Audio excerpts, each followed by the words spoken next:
जय श्री राम। सभी काल भैरव ज्योतिष संस्थान के भक्तों को पंडित पंकज काला शास्त्री का नमस्कार। आज हम जो उपाय बताने जा रहे हैं और जिस बात के विषय में हम बात करने जा रहे हैं वह विषय है, क्या आपकी भी किसी ने गुड़िया बना रखी है।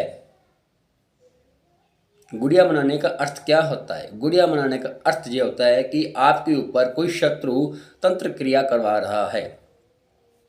तंत्र क्रिया करवाने में जो शत्रु आपका करवा रहा है वो आपका अहित चाहता है, कि जिसको हम क्रिया को बोलते हैं मारण क्रिया, कि इस व्यक्ति का सर्वनाश हो जाए, ये कभी भी जीवन में तरक्की ना कर सके और ये कभी भी किसी भी प्रकार का भौतिक सुख न भोग सके।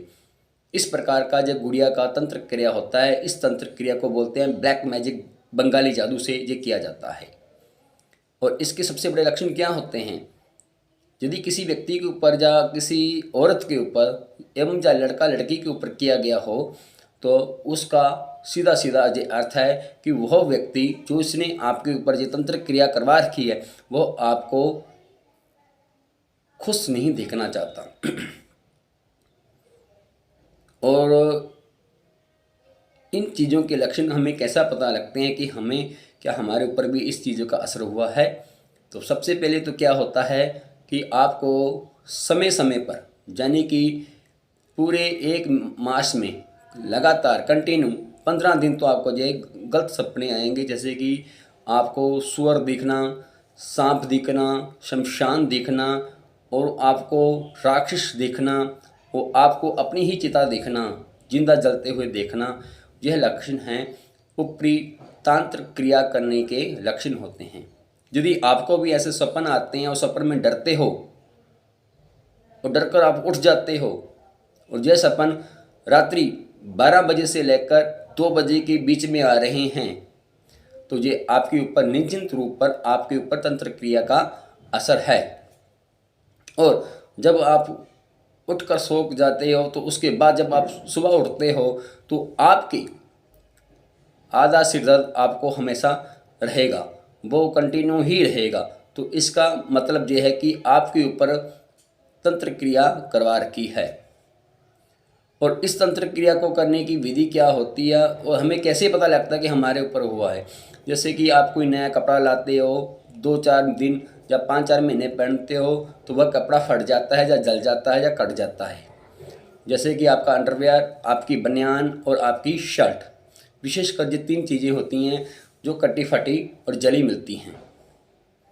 और अचानक से आपका लॉस हो जाना, जैसे कि मोबाइल, पर्स, पैसा इत्यादि ऐसी चोरी चीज़ें होने लग जाएं तो आप ये समझ लीजिए कि आपके ऊपर कोई व्यक्ति हाथ धोकर पड़ चुका है, कि जो चाहता है कि आप कभी भी सुखी ना रहें।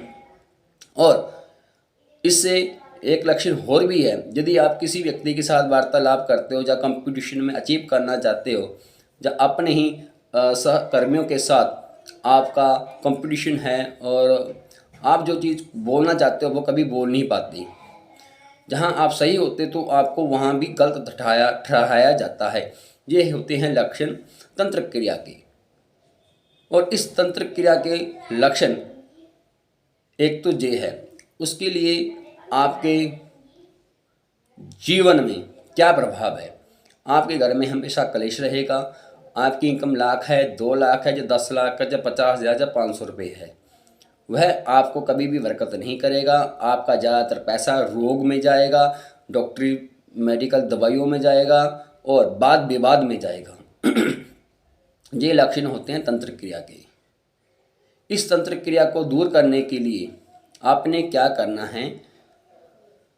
मंगलवार की रात्रि को सरसों लेनी है पीली, एक कुज्जा लेना है मिट्टी का, उसमें भरकर दीपक जगाकर सरसों के तेल का अपने कमरे के ईशान कोण पर रख दें और आप सो जाएं। सुबह उठकर उसी कुज्जे को लेकर नदी में जाना है, नज़दीकी नहर में जाना है, उसको जल प्रवाह कर दें और वहाँ पर वो एक दीपक चौमुखा चिराग सरसों का तेल डालकर आ जाए। जब आपने चिराग लगा दिया और जब आप वहाँ से निकलोगे तो अपने पीछे मुड़कर नहीं देखना है। जैसे ही आप घर में आओगे तो विष्णु सहस्त्र नाम का आपने पाठ करना है। इसके करने से क्या होगा, आपको कुछ समय के लिए रिलीफ मिलेगा, परंतु पूर्ण रूप से इससे मुक्ति नहीं मिल पाएगी। इसकी मुक्ति पाने के लिए आपको किसी योग्य ब्राह्मण या एवं योग्य तांत्रिक के पास जाकर इसका आप समाधान करवाएं। जय श्री राम। आपका दिन सुमंगल हो।